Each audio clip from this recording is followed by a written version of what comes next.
All right, everyone, welcome back to another roundup edition of On the Margin. Today, I am joined by my sunny co-host, Mr. Mark Yusko, and I'm giving you sunny for two reasons. One, you've been on vacation for 2 weeks, and you've got some tan, but you also came back with a nice sunny disposition. So I feel like Yeah, it's an look, appropriate word I to use. no, I tell you, I might never come home. I'm sitting here in Lisboa, Lisbon, and just the best 2 weeks. And it's the first 2 weeker I've taken since I launched Morgan Creek. So in Wow. 2004, I quit June 30, took 2 weeks, and then started Morgan Creek on July 12th. So it actually was 12 days. This was a full 2 weeker, and it's been amazing. So Spain, from Barcelona down to Madrid, down to Granada, down to Sevilla, over to Lisbon, and then we've done day trips from here.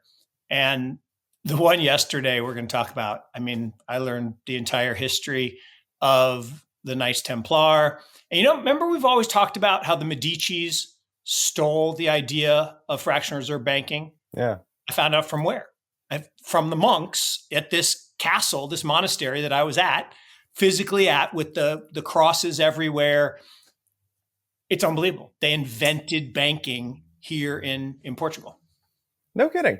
Wow. Yep. I would never have known that. When was that all happening? That was the 1500s, 1600s? No, 1157 to 1200. Wow. And no, it's just the history. It's amazing. I mean, the picture behind over there is, Avenida Republica from that I'm actually in the hotel right on it. That's from 1904, I think, 1901. And it looks the same. And they have these amazing tiles. Like the sidewalks are not cement. They're hand-laid stone in art. Like, I mean, it's just amazing. While we're nerding out about this history stuff, they actually just recently, within the last year, discovered how Roman cement worked, and it actually has the way they were doing cement back in, the early, 0 to 110 AD is it was a new technology. It was actually an improvement on how, in many ways, on how we do cement today. Doesn't that just blow your mind? Oh no, it's unbelievable. So, you look. I don't know if you won't be able to see. It's not very good, but that is white stones with black stones, and there's a big piece of art just in the sidewalk down below the hotel room. Maybe it's everywhere. So That's anyway, incredible. So what's happened while I've been away? I mean, you've been rocking on with the show, and we've been trying to keep up in your absence here. We've missed you, and it's fitting that you come back this week, because this is the week that Larry Fink. So we've had BlackRock file the spot ETF application, and that triggered a whole wave of different, everyone from Fidelity to Invesco to Wisdom Tree to Bitwise, many of these refiling because they've filed applications in the past. And Larry Fink went on, I think it was CNBC this week, and kind of did his first tour, where he's openly being an advocate of Bitcoin. And, some of the words that he used were, it's a global asset, and, validates many perspectives that the Bitcoiners have held for years. It's a hedge in many cases. And he just spoke very positively about it. And I wanted to get your take on this, because you've been long forecasting this as a possibility. So he finally got permission from the Templar Knights, from the Freemasons. And so it's time now. And I'm actually not joking about that. I mean, they've been in charge for a long time. And he finally got permission. And I said, all those other people refiling, just a waste of time. He's going to get approved. They'll keep him the only one for a while to make sure it works and that he can get enough market share. But look, I actually went on the longest Twitter break since I started 10 years ago on Twitter. Started in 2013. I've been off for 2 weeks. I've only done 1 or 2 retweets. I retweeted him talking because I couldn't help myself. But I haven't posted anything in 2 weeks, and I kind of miss it. My wife says it's better that way, but I will come back.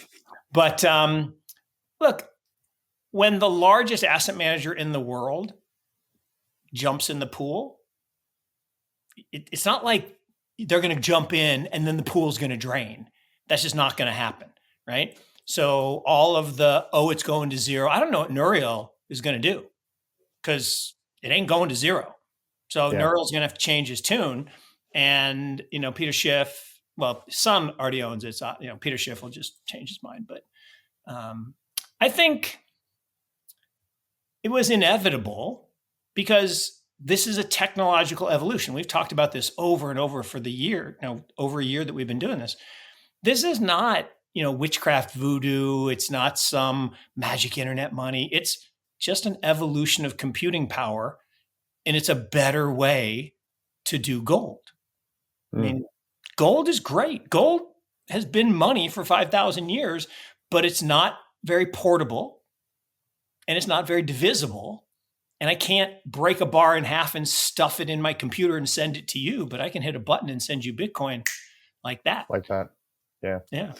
I've got a more maybe tactical question for you here. So, you mentioned that you thought that probably BlackRock was the only one that had a good chance of getting accepted. Usually the SEC, when there's this much hype about something, they don't like to king make in terms of the ETF issuer. So on the one hand, I can see, look, BlackRock is about as connected as you can possibly be. Their track record of getting ETFs approved is 575 to 1. Definitely like those odds. That being said, usually the SEC, they don't like to just approve one, then they get implicated being a kingmaker in the market. So what do you think about the chance of approving multiple different ETF issuers just to not seem like they're putting their finger on the scale? That's true. And they did that with the futures, right? I mean, they did 3 essentially. And I think you're exactly right. So it wouldn't surprise me that they did give it to a couple others, although I'm still leaning toward kind of what they did with GLD, right? There's no real alternative to GLD. Now, the other ones that have gold ETFs say, no, we have one. No, you don't. There's GLD and everybody else. And so, maybe at some point they'll approve other ones. But the fact that so many of us have been saying, they're just going to approve BlackRock, maybe they will do as you say. Oh, no, that's not. We'll do Van Eck too. I mean, they're a reputable, group, and we like them. But any of the newbies, look, and I'm invested in a whole bunch of them. I mean, I would love for Bitwise. I'm an owner of Bitwise, partial, small. Love I would Bitwise love too. for them to get approved. I would love. I mean, Hunter is amazing. Hunter is a great guy and great leader, and Matt's a good guy. And so I would love for them to get approved. I would love for Arca to get approved. I'd love for the twins to get approved. They could use it. Their business is struggling right now. So, but I'm going to stick with it's BlackRock right now, and they're going to test it out. In fact, I'm going to say they're going to give it. I don't know if they can actually do this, but like a contingent approval, I don't think they can do a trial period, but that wouldn't surprise me if they said, we'll approve this for a while, but I think it's all or none. I don't think they can do that. Yeah, I would tend to agree with you there. Well, we'll have to see. I mean, I guess tactically, I'm sort of wondering what this means. There are a couple, there are a couple things to mind when I think about an ETF being approved. Which one, what ends up happening to GBTC and Barry's empire over at DCG? For those of you who might not be aware, DCG is a company founded by Barry Silbert, and it's sort of this empire of some businesses which are wholly owned and outright subsidiaries of DCG, which are sort of picks and shovels infrastructure businesses, and then there's a pretty large investment portfolio. So originally it was CoinDesk. They still own CoinDesk. That's a media company. There's Luno. That's an exchange. There is Foundry, the mining company, and then there was Grayscale, which is they're the owner of GBTC, the closed-end investment product. And then there's also Genesis. Genesis famously got in trouble. They went bankrupt. They owe a whole bunch of money to a whole bunch of people. There are actually loans that passed in between DCG and Genesis itself. We could even talk about the twins. I saw Cameron wrote a pretty scathing open letter to Barry Silbert earlier this week. And so he's in basically just a whole bunch of trouble. But GBTC is still the golden goose that's printing hundreds of millions of dollars in fees per annum. So then the question is going to be, how much of Barry's empire does he have to sell off or mortgage or promise in a pact to the devil in order to make it out of this alive? He better sell soon, because unless he's closer to somebody in a high place. I like to say I got to have friends in low places, people that are willing to do dirty deeds done dirt cheap, Mm, to mix all my metaphors. But unless he has that friend, I don't think they're getting approved. And the value of GBTC goes down a lot once there's an yeah, ETF, because people will take it out of GBTC, paying 2%, and go into the ETF. And I don't know what BlackRock registered for, but probably 100 basis points, maybe something like that. I didn't look at the filing. yeah. Hey, I just realized I didn't do a sock reveal. Well, one, because I have no socks. I haven't worn socks like for 2 weeks. If I were wearing socks, I would wear my Bitcoin bull market socks. So just to be fair, I don't have my orange pants on, but I do have some cool pants. I don't know if you probably can't see them. You can't I really can see get a them. little bit. Yeah. They have scorpions. Mm, And you say, well, why scorpions? So I had this friend. He told me I'm like the scorpion. I'm like, well, what is that? He says, well, you're a little unpredictable, and it's the scorpion, the story of the scorpion and the frog out in the river. I'm like, I'm not sure yeah. I like the way that ended. So anyway, he gave me these shorts, so I wear them around. But I'm a fan of the shorts. So I look, I think in terms of GBTC, I agree with you. I don't know how to handicap the idea that if an ETF becomes approved by something like BlackRock or something like that, that they would approve the grayscale filing to transition to an ETF. Maybe there's a world where GBTC gets purchased by Fidelity or something like that, and they successfully make that transition now under the. that is a good analysis, and Mm, I think that's been offered, right? And yeah, I've heard the rumors about that too. price, I'm sure the price is not what Barry wants, but I think if Fidelity were to do that deal, I think Fidelity would get approved. I don't think Barry's getting approved. I just don't. And that's nothing against Barry. I've actually not met Barry. I know his brother. I don't. So I don't have any positive or negative view. That's not true. I have a positive view for what he's built. I Hmm. admire all his hard work, and um, I don't admire what's kind of gone on in the last couple of months because I'm on the other side of it. But um, but I'm I have nothing against him. So I wish he would get approved. He should have got approved first. That the conversion of GBTC to an ETF should have happened. It should have Hmm. happened a long time ago. And all the nonsense about the markets are manipulated. You mean more than the gold market? Mm. Like every year there are fines for manipulation of the gold market. You mean more than the futures market in equities, which is controlled by big firm, which I shall remain nameless? You mean more than the options market? Come on. So anyway, Hey everyone, we'll get back to the show in a minute, but just wanted to let you know that we've got our permissionless conference coming up. This is the one that we do with Bankless. It is the biggest and best conference in DeFi. It's going to be in Austin, Texas this year, September 11th through the 13th. If you've been in crypto for a while, you know that bear market conferences are the best conferences because those are the ones that all the alpha's at. This year, we've got a phenomenal lineup of speakers, and the topics that we're covering are insane. We're going to be talking about ZK Tech, roll-ups, account abstraction, MEV, app change, the whole suite of stuff. I cannot wait myself. So, because you're a listener of this podcast, you're also going to get a discount. Type in PODS20 and you're going to get 20% off your ticket. Click the link at the bottom of this episode and go get it now because prices go up every 2 weeks.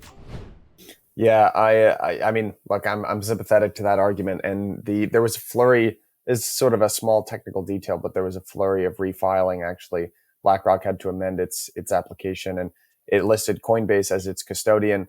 It also ended up listing Coinbase as its exchange. Nasdaq is the market I'm not exactly sure what the wording is here, but yeah. they're in charge of market surveillance to make sure that if there's any sort of fraudulent activity or whatever, people know where to go. And it's just funny at the same time that the SEC that Coinbase is being sued by the SEC for being an unregistered broker dealer. They're also BlackRock, the BlackRocks of the world, and everyone and their mother is listing them as the custodian and the Well, again, exchange. because So quality rules. At the end of the day, if you're going to come into this business, you want to operate with people who are good at what they do. And Brian and yeah, team are good at what they do. And the fact that they're too good, which is what pisses off the banks and exchanges, which is why all the heat is coming down against them. And again, this is a story as old as time. Then we've talked about it over and over. Is incumbents will get persecuted. And, because the disruptors aren't loved by the incumbents. Yeah, absolutely. What do you think, Mark, if let's just say these spot Bitcoin ETF applications were approved, what does that do in terms of demand for spot for Bitcoin? Because that's something that I've been trying to get a sense I of. think it's a big, big, big number. Big, Mm, like big. mm. Julia Roberts in Pretty Woman, big mistake, huge. I mean, big, big, big. Yeah, I can't even put a number on it. I mean, it's in the, I don't know, hundreds of billions, easy, hundreds of yeah, billions. It's a big number, and the biggest problem, not problem, biggest positive is that there's so little free float, right? There's so much of Bitcoin that is lost, stolen, hodled, immovable, and so the amount that turns over every day is a relatively small percentage of the total. And now, I think that dynamic changes as the price rises, right? If the price, not if, when the price goes parabolic, as I believe it will in this next cycle, as it does in every cycle, as emotion and momentum and FOMO kick in around the halving. And there's all the discussion this past week, because I've been completely out of touch, but mostly out of touch. I did see one story about predictions that, well, the big move comes after the halving. True, right? true. The period leading up to the halving is volatile with an upward glide, but it's not the parabolic. The parabolic is after the halving, where the price has to adjust because of the mining rewards. And there's some discussion. Well, the mining rewards might not have to change as much because now there are fees because of ordinals and things. It's reasonable. I still think it's going to go parabolic. And when BlackRock gets approved, that's a big demand driver. And I think the parabolic move this time will be. Now, I'm not saying $1 million or, but it's funny. I guess Tim Draper is getting grief this week about his 250K prediction that it's not going to happen before the end of the year. He's like, yeah, so I missed it. I mean, timing's hard. And so someone pulled up, and I guess mine is next year in 2020, like by the end of 2024. I could see that happening. I'm not guaranteeing anything, and I'm not. But my logic for that was kind of halfway to gold equivalence. That was 5 years out of what I thought would take 10 years. And so I still think that's definitely possible. And if you think about, we've talked about this, each halving is added to zero. So we went from 100 to 1,000, 1,000 to 10,000. This is the 100,000 halving. And you always get a surge above that. Previous surges have been roughly 2x, the fair value. And Tim, our buddy Tim Peterson, who I love, released a model right before I left, which seems like 100 years ago because it's just been glorious, that he said was 55K. So we're way below fair value. Remember when he was on 6 months ago, 7 months ago, whenever that was, basically activity had collapsed, and his model, which I love, it's really good, had gotten all the way down to like high 20s, low 30s for fair value. And so he said, we're kind of fair value-ish. And everybody's like, no, that's not right. And I go, just a model. I remember listening to that. I remember listening to that thinking that sounded too low. And here we are. So, I know. Yeah. But, math is a funny thing, right? I mean, math is good. I mean, again, to bring back, everything has to come back to vacation. So I won't buy an aqueduct, right, in Spain that's been standing with no mortar, no grout, no cement, just stone on stone, 200 feet high, double arched aqueduct, 2,000 years. 2,000 years. How? How is it possible? We can't even build houses that last 25 years. Math. That was math. That was Or this is crazy. I stood on the westernmost point of Europe, which is the Cape outside of Lisbon, and looked out, and you can see the horizon. You can see the Earth curve, right? I mean, it's unbelievable. Imagine being a guy stepping on a ship and saying, yeah, let's just sail that way. Let's see what happens. Math, right? They could buy the stars. Now, they weren't perfect, right? Christopher ended up in America instead of India. And, Vasco da Gama went to India and got super rich. I learned this is cool. A kilo of gold, right? Kilo of gold, 8 kilos of cinnamon equivalent. Wow. So if you had 8 kilos of cinnamon or cloves or pepper, I think it was actually 2 kilos of pepper. Pepper was very rare. You could become super rich. So that's how Portugal, this is amazing. So Portugal said to Spain, you guys go west. We're going to go east. Because they had heard that there were spices in India. And that's why Portugal, from 1460 to like 1520-ish, was the most powerful country in the world, richest country in the world, had the most powerful navy, had the, superpower. And since they had invented banking, they were compounding that wealth. Anyway, it was pretty cool. Yeah, there's a cool story actually about, I forget if it's the Portuguese or the Spanish, but there's a great book called The Ascent of Money. If you want to nerd out about the history of precious metals currency or banking debt with the Medicis, or even the history of equity, Dutch East India Company, you should give this book a read. It's quite good.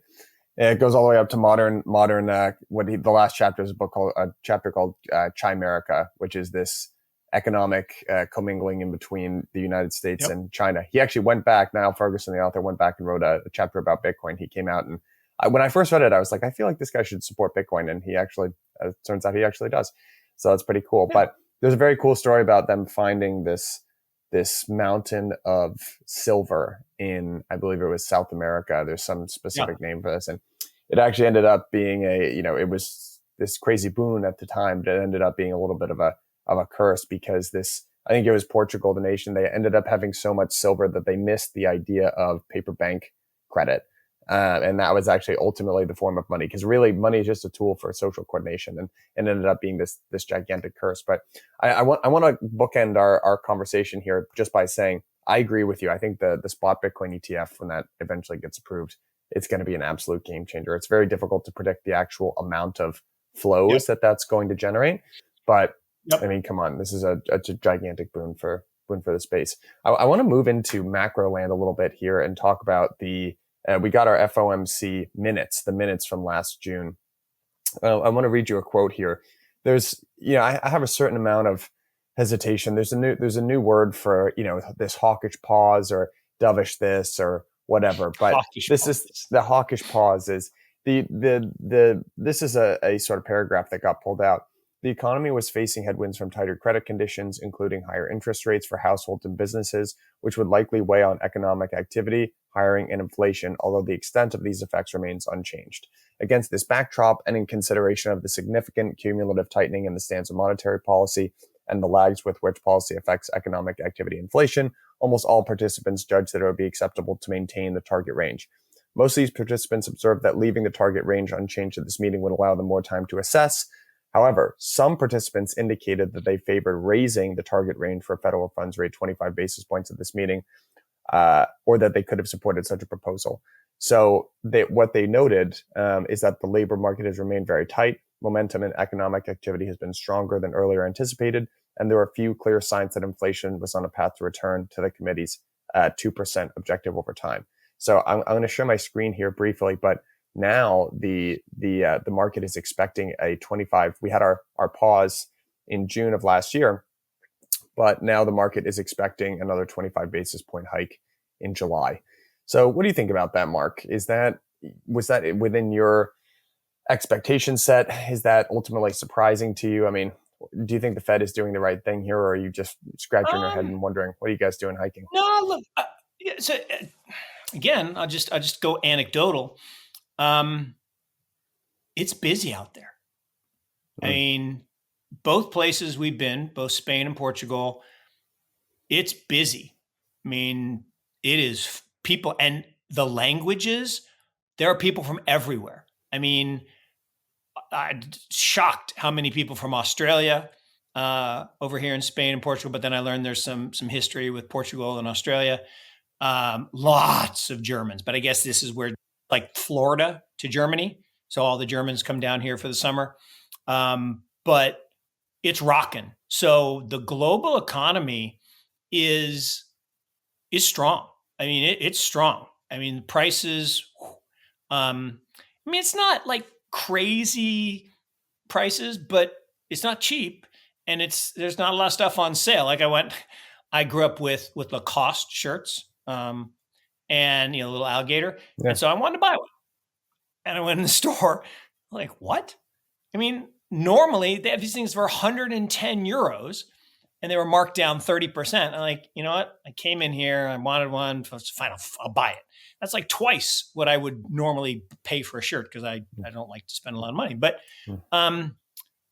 but I don't think we're in anywhere close to recession. That I thought that, right? 6 months ago when we talked, I really thought we were ebbing toward a recession, but I don't see it. I mean, and I'm surprised by that, actually. I am surprised, and I would be surprised if they raised. That doesn't seem like it's in the cards, because inflation is definitely going back 2%. I think it'll be sub 2% by the end of the year, because the commodity component will be gone and the lag effect of the owner's equivalent rent will start to ebb.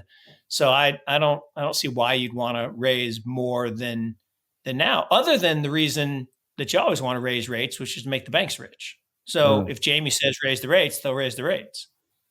Yeah, I'm kind of with you. I think I think there's a more approximate cause for how they're thinking about it. There's the labor market tightness. So actually, I've got one more slide here on. So we had ADP come in. Now, ADP is different from the jobs report. These things don't necessarily correlate on a month-over-month basis, although typically they do tend to converge over a period of time. So, we had an ADP jobs report come in that was relatively hot. I mean, and you can sort of feel this. We've talked about it on the show that there's a little bit of a white collar recession, but in terms of blue collar, which is where all the jobs are, that has still been a pretty resilient market for whatever reason. And people have asked, why did the Fed keep QE on as long as they did when CPI was heading towards 5%? What was the reason why they kept their bond buying program, the MBS or treasuries, for as long as they did? The answer was the labor market. They were looking at the most lagging indicator, and it would make sense to me that they're doing the exact same thing here. So it works on both sides, right? So I think that's probably one of the things they're looking at. Global bond market's stinky, the technical term. Nobody wants U.S. bonds right now, and nobody wants any bonds. So the central banks had to be the buyers of last resort. But as the economy recovered, we don't need to run the same level of deficits. We're still running deficits because corrupt politicians are going to spend, and they're everywhere, right? They're over on this side of the pond and back home. But I do feel like that absolute buyer of last resort, and you see that reflected in the number of negative yielding bonds. That's gone, right? I think they're all gone at this point. What's going on, everybody? Thank you for listening to On the Margin. I just wanted to take a quick moment to let you know about a very special offer that we have coming out of BlackRock's Research. Now, many of you will probably be familiar with our platform, but BlackRock's Research is the most blue chip spot to get research, data, governance, models, and a whole lot more about the leading DeFi protocols in the space. I've leaned on our analysts time and time again to explain complicated concepts going on in DeFi to me like I'm 5 years old. They can do the same for you. If you invest in DeFi or are just interested in it, it is an absolute no-brainer. As a listener of On the Margin, and to say thank you all for listening to the show, you can use Margin 10 for a 10% discount, and that gives you access to everything, which would be weekly in-depth reports, live data, all of that good stuff. So again, that's code MARGIN10 for a 10% discount. Link is in the show notes. Sign up now. Thank you later. Yeah. It's it's funny that you bring up the deficit. We had Lynn Alden on as an interview guest this week, and she brought up this point which sort of resonates with me, which is, if you think about the source of money creation, it's actually the desire from the government to spend money. And that gets reflected in the deficit. We're still running $2 trillion per year deficit. So how much can the Fed really do on the monetary side of things if fiscal just isn't cooperating or just walking in the opposite direction? And that kind of foots with me. That sort of makes sense. I mean, what do you think about that idea? No, you've been talking about that for months, way ahead of everybody. And I think that's exactly right. Right. I mean, fiscal and monetary have to be viewed together.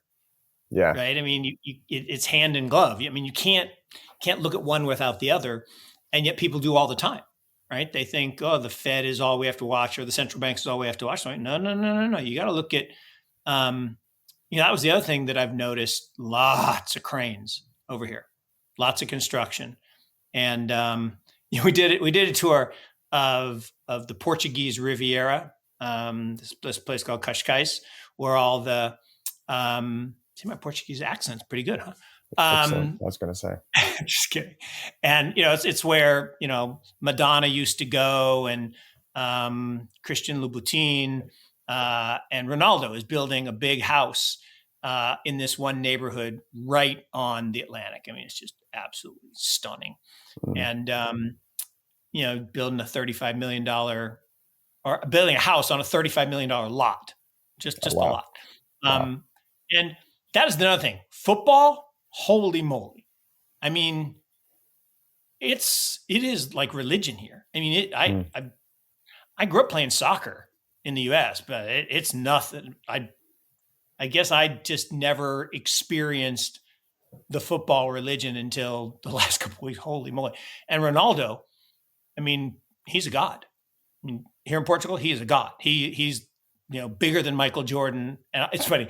My tour guide, we had this debate, and he agreed that Michael was probably superior at his sport than Ronaldo, but he was grudging about it. But the amount of wealth and construction, it's big. And I think you see that all over the world right now, is there's this this fiscal push. There's spending that's happening. That's the other thing that I noticed here. Like, ever been to Chicago? The roads are always under construction. Always. I've never been to Chicago and there weren't orange cones. There are no orange cones here. Not all the roads are great, but the new roads, it's like they came in the middle of the night and did the road and then left. It's like, I don't know. I don't know how they do it, but the infrastructure here is really good. So that was surprising to me too. Yeah. I don't have a great explanation for it other than that. I still do think, the 10s and 2s, they continue to be inverted. Yeah. The terminal rate is still, let me see if I can pull up a chart here, but the terminal rate is still climbing very aggressively towards, and it gets at over 5.5% now. The 2-year is doing the same thing. If you look at a chart, it's just under 5.1%. And, the 10-year is not doing much. So it just, again, there are these two sort of conflicting ideas, which is maybe this actually is going to be a little bit more shallow. Maybe we're getting a little fiscal spending, which is offsetting the monetary damage. But generally, when the yield curve is this inverted and the policymakers are telling you that the economy is still too hot, it's a little bit too early to get bullish, which sort of just makes me think we've got one more dive left in us here. But I could just be wrong about that. No, I don't think it's wrong versus right. I think I talk about this with data on equities. People talk about the return on equity, or the average PE ratio, and they compare it to the last 25 years. I'm like, no, the early part of that data is polluted. It's just the 1996 to 2001 data is not useful for anything. It's polluted. And so I think we have the same problem now. From 2009 to 2017, the data is polluted because we had this artificial period of zero rates for kind of the same reasons that Lynn talks about, that they did it the first time at the end of the 30s in 1937 till the 1940s. And I just think if we didn't have that perspective, it's like when people like my parents in the 70s and early 80s, when inflation spiked because Volcker made the mistake of double counting housing prices and interest rates. And people thought, 21% for a mortgage was normal.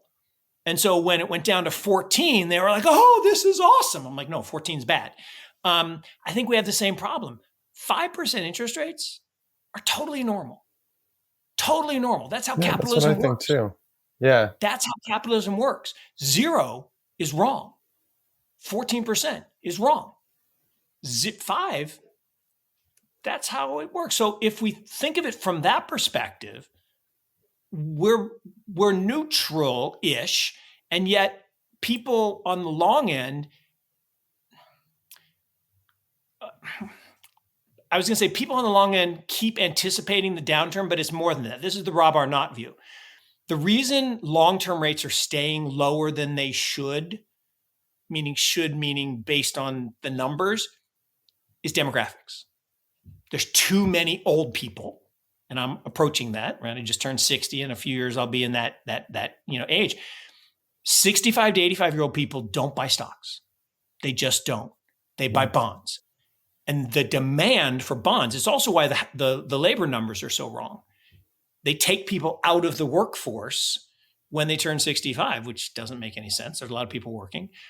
But that demand for bonds is pushing the long end down more than would be normalized by economic activity, if you know what I mean. So even though the short-term rate is higher, that's actually rewarding the savers. So the older people who are saving, it's back to the widows and orphans who wanted the high interest rates because they don't buy equities, they buy bonds. Yeah. What is, I mean, let me poke at that for a second though, because are sort of your mom and pop, older people, the marginal buyer of bonds these days, or is it central banks? I mean, if you look at any of these countries, the marginal buyer of central banks, like I thought it would be, the large, the dealers kind of go out and they market make for the Fed, and then ultimately the Fed ends up buying a whole bunch of bonds back from the market. I mean, that to me is like, who is the marginal buyer here? I think if you look at the Yardeni data, we are seeing QT. I didn't believe it was going to happen, but I think all those lines have rolled over.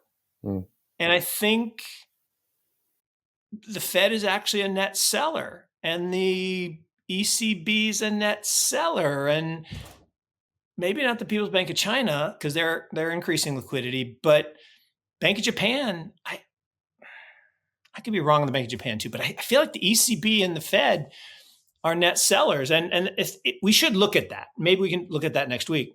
But I do feel like the incremental buyers of bonds, and if you look at the net inflows to mutual funds, I think despite the rise in interest rate, bond inflows have stayed hot, I think. Yeah. Yeah, I think you might be right about that. So that's just weird cocktail. That's not me. That's Rob Arnott. Rob's been talking about this for 15 years, predicting this was going to happen. And he's a mad genius. I love Rob. He's so funny. He's the only guy I know who has a bathtub shaped like a woman's shoe. There has to be a backstory on that bathtub. Oh, there is. I gotta know what it is. It's got a big high heel and a slide, and it's Rob's a wild man. He's a wild man. Yeah, nice, excellent.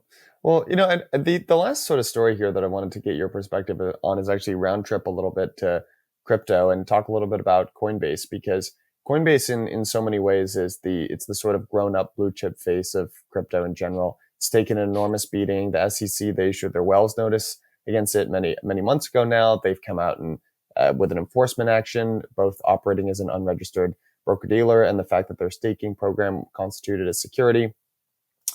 And the Coinbase stock this year is really going nowhere but up. No, wait, I have not looked at Coinbase stock for 2 weeks. That's the longest I've ever gone without looking at the price of stock. So I'm going to look at it right now, and holy moly. I mean, in the last 2 weeks, it's gone from 55 to 78, despite all the things that you said. And year to date, as you said, it's up 121%. And I'm happy about that because I still own a decent amount in our fund. And good job, Brian. I appreciate that. I think that's amazing. Yeah, I think so too. And if you only take a look at it from a surface level, it looks like it's not a particularly interesting stock buy, right? The U.S. regulatory authorities are coming down, yada, yada, crypto's in the dumps. But Coinbase's largest competitor from a volume standpoint is Binance. And there was, at the same time that there was an enforcement action filed against Coinbase, there was a much worse enforcement action that got filed against Binance. Yep. I don't know if you saw the headline, but a couple of very key executives recently departed Binance this week, allegedly based on CZ's response to these enforcement actions. That includes Patrick Hillman, who's his longtime chief strategy officer. So these were not insignificant hires that are departing. There's I forget, there's one of these famous shorts guys, maybe it's the Porter Daniels. It's one of those kind of big short type guys, and they've got a series of Danny Moses. And he's got a series of flags, and they'll even throw it across their office. But that when a CFO leaves, that's one of the flags that they'll throw. Now, this is not the CFO leaving, but it's definitely you do not love to see top level executives leaving at this time. All of it just says to me is it's a relative game for Coinbase at this point. If they emerge from this down period with better market share than they had going in, that's probably a pretty good spot to be in for them. I actually ran into a guy right before I left that used to work at Kraken, and he's still buddies with Jesse, and they're kicking ass. I mean, they are kicking ass very quietly. They settled with the SEC, said, fine, we won't sell in the US and we'll just do our stuff. They are crushing it. And I think quietly, to your point, Coinbase, Kraken, there's probably a couple of others that have just said, you know what, we're going to do it the right way. And now Coinbase has got to fight the fight because, they got to fight the fight, and that is what it is. But back to the first story, the fact that BlackRock picked them instead of somebody else, right? They didn't pick. Now the question is, well, who else are you going to pick? I mean, Coinbase owns the primo custody business that was Zappo that they bought in. I mean, it's the Fort Knox equivalent of crypto custody. So if you're BlackRock, you got to use them. But that indicator of quality is putting the SEC in a tough spot. I was like, well, if they're a good company and they're really, and people say, but they're running a shitcoin casino. Well, a priori, no. You had your chance to claim things were securities before. You didn't do that. Now you want to do it ex post. In a court of law, in a court of public opinion, that may work. In a court of law, I don't know. I think Brian and team, pretty good case. Yeah, I would tend to agree with you there. What a good purchase that Zappo acquisition was. So good. So good. And imagine being, I can't imagine being as smart as, now I'm forgetting his name. The guy who started Zappo, the Argentinian. Wences. Wences. Imagine being that smart and passionate, but he had the advantage and he talks about it. He says, I really wasn't that smart. I just saw my family lose money 3 times from the government taking it all through devaluation. And I hear about this technology that can prevent that. I'm like, ooh. And now he did it and he built it and he and he had, friends in the right places that helped it. But I mean, talking about mad genius, I mean, just amazing. And it's probably the most excited I've ever been in my crypto journey. Was the first time I met him and listened to him speak and tell the origin story. I was like, I've had this experience twice. So once, and again, I'm not really proud of it, but I was listening to Bill Clinton. I was like, I would go work for that man. I don't really like him. I don't really get anything he stands for, but man, most charismatic person I've ever heard in my life. And the second time was Wences. I was like, I'm going to go work with that guy because, I mean, so charismatic, but he's too handsome. I couldn't be around the guy so much. I mean, it's just so handsome. I understand where you come from. He's a good looking man. Now, Mark, the other thing maybe that I wanted to conclude with you here on is just the timeline of all of it. So, we started this episode by talking about the BlackRock ETF. I want to throw a couple of dates out at you here because sometimes when you hear these, oh, they're filing for a spot ETF application. When is that going to be? There are a series of deadlines. So the first time that the SEC is due at least an extension is August 12th. So that means technically we could get a spot ETF approved by mid-August. Now, that's not very likely. The SEC typically tends to extend these things. Yep. They have a couple of extension opportunities, 90 days, 60 days. But the final deadline is the end of February 2024, which is not really that far away. And of course, February is just a couple of months before the Bitcoin halving. And one thing I was going to say before is I've actually gone back and listened to some of the old podcasts that we did during the bull market. And I got to at least put my hand up and say I was getting way too excited at the very peak of the bull market. And it's tempting, right? This is what everyone does. You get very excited during periods of euphoria, and then you get bearish now and you sort of lower your expectations. But really what you need to do is train your muscle memory to do the opposite. And you need to find a way to make yourself bullish. And this is the time, even when there are not very many, observable catalysts on the horizon, to be more excited and bullish. And this is the time to have more outlandish predictions. And then, in 2 years or 3 years or God willing, whenever we get this bull market back, 100%. That's the time where we should maybe be throwing cold water on some of the crazy speculative manias that end up happening at that point. But no, I can't help myself. I'm a little when nobody's optimistic. Agreeing with you, when no one agrees with you, that's when you press the pedal to the metal, right? Yeah. I mean, because that's when you're usually right. When everybody agrees with you, throw cold water, right? Go take a shower and cool down because it's already in the price. In fact, it's probably above the price. And so definitely this is the time to be excited. And look, everything's coalescing. And, so I've been literally immersed in history for 2 weeks. And there are these inflection points where things happen. And if one happened or two happened, we wouldn't read about it. But when all 3 or 4 things happen together, it's like Ferdinand and Isabella and Christopher Columbus and the mistake and I love this, right? She invented venture capital, right? She took 20% carried interest of his find. So she was a venture capitalist. And you think about these times in history, and the thing I didn't realize, this is very cool. 1492, Christopher goes over and, did you know that the horse is not native to North and South America? What?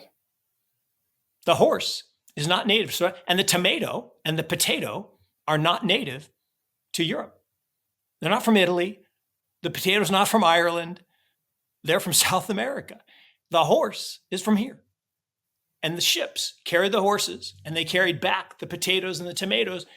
And you think about Seville, Spain, was the center of the universe between the old world, Europe, and this new, hadn't been even discovered world, the Americas. I mean, the mind literally explodes. Cows, sheep, pigs, goats, none of them not native to America.